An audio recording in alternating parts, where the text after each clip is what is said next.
ação. É claro que se você tiver mais dinheiro, você pode ter um outro componente mais fraco. Então o cara tem muito carisma, ele pode ter menos dinheiro. O cara tem uma rede de amigos e de lideranças com ele, ele pode até ter menos carisma e menos dinheiro. Ou o cara que não tem nada, nem carisma, mas tem muito dinheiro para contratar cabo eleitoral e quem fale por ele. Então, o dinheiro, ele é um componente. Ele é um componente fundamental. Não pode ser zero, mas você consegue fazer campanha. Você quer ver outra coisa? O próprio Quercy, a campanha que ele fez como vereador, isso é histórico, foi publicado. Ele era um funcionário da Estrada de Ferro e ele não tinha dinheiro para fazer campanha. Então aquele mimeógrafo a álcool que a gente imprimia as coisas no passado, ele fazia propaganda dele e pedia licença nos bares para colocar. Hoje ele aparece na televisão com super produções, mas naquela época não. Então o dinheiro é um componente, mas não é tudo não. Sérgio, muitas campanhas acabam gastando verdadeiras fortunas que na somatória jamais atingirão o que o candidato, aí nesse caso eleito, conseguirá arrecadar com o seu salário durante os 4 anos de mandato. Então você vê campanha de 10 milhões de reais que o camarada não conseguiria ganhar isso em 4 anos. O que você acha que motiva um candidato a gastar mais do que ele teoricamente conseguiria ganhar, que não significa que seja líquido, né? Significa que ele conseguirá receber. O salário não é relevante, né? O salário não é uma coisa relevante. Hoje um candidato, ele precisa ter grupo político. E em toda vitória, os interesses do grupo político, os interesses são contemplados.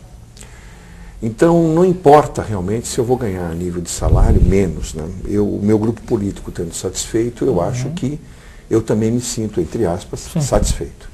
E segundo ponto, há uma dose muito forte de vaidade.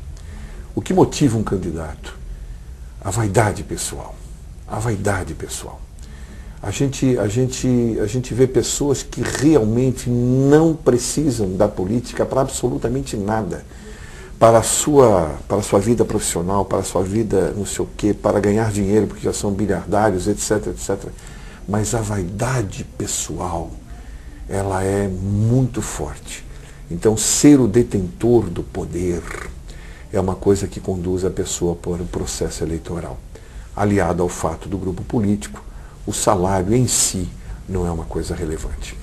Como é que você vê o financiamento público de campanha? Sou a favor.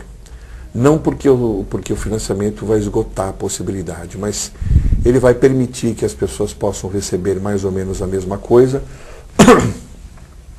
além do fato de que parece que existe um limite, né? Porque na verdade não existe. Você recebe o financiamento público de campanha, etc. e tal, mas por baixo do pano o cara pode ter mais gente trabalhando, mais carro na rua, ter uma cota de gasolina, né? É só não declarar, etc. e tal. Mas há um princípio de coerção nisso, que o Supremo fez e fez muito bem. Quer dizer, tem que ser isso. Se eu souber de alguma outra coisa, eu... Entende? Então, conclusão, torna os candidatos mais zelosos.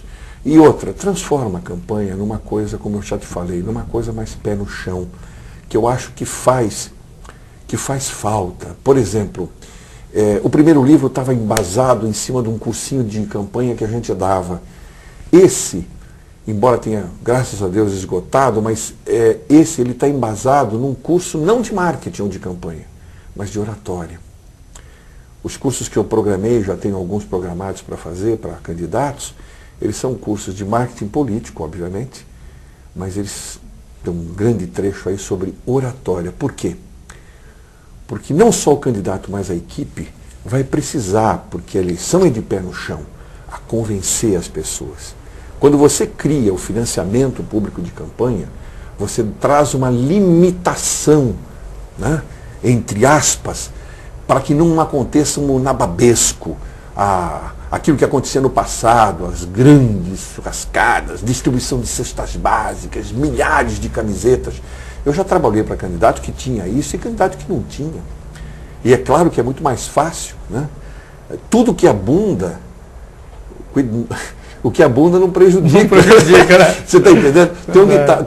Tem um ditado judeu que diz assim: já fui rico, já fui doente, já fui pobre, já fui sadio. Rico e sadio é melhor, quer dizer, eu também acho que é melhor. Então tudo aquilo que abunda, eu acho que não vai prejudicar. Mas eu sou a favor, sim, realmente, do orçamento público. Qual o papel da internet hoje num processo eleitoral, Sérgio? A internet ela nunca foi medida ainda, né? Nunca foi medida, tá estranho. Ela não foi medida ainda, né? E hoje, antigamente a gente falava que somente os ricos tinham computador e não é verdade mais. Hoje, uma das coisas que o Lula fez foi fazer crescer a classe média.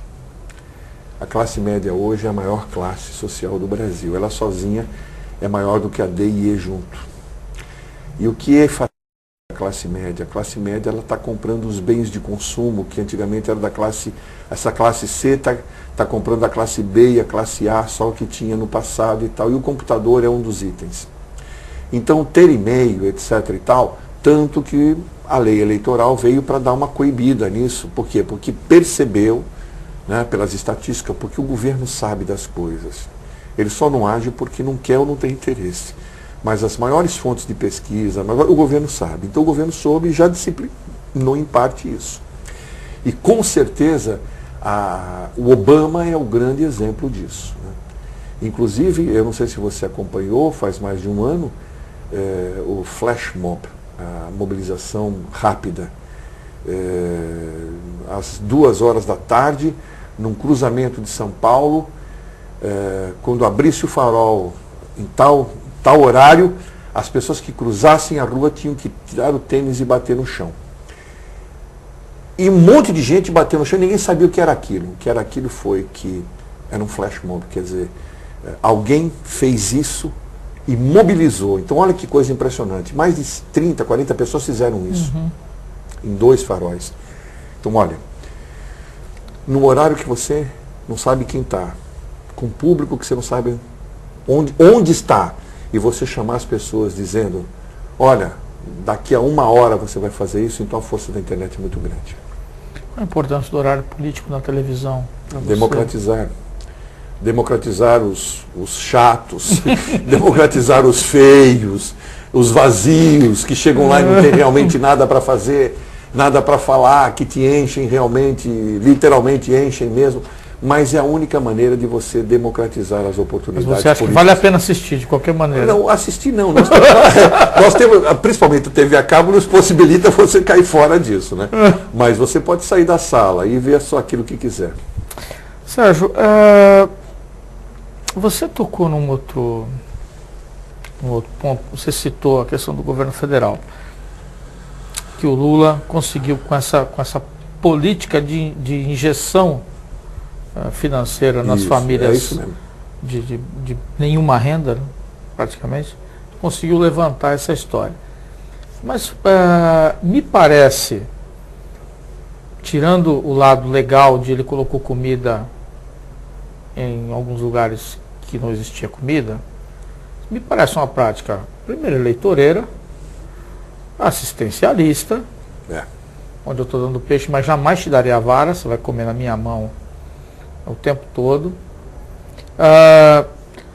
Já visto o resultado do PT nos estados do Nordeste, ou seja, nos estados onde a carência ela é muito grande, o PT lava a égua. Se você vier aqui para os estados do Sudeste e Sul, já fica diferente, já nós temos lá um pessoal que pensa um pouco, né? Você tem lá o PSDB, alguns outros partidos pensantes que o PT já não tem tanta força. Você é a favor dessa política assistencialista? Mas te peço que responda no próximo bloco.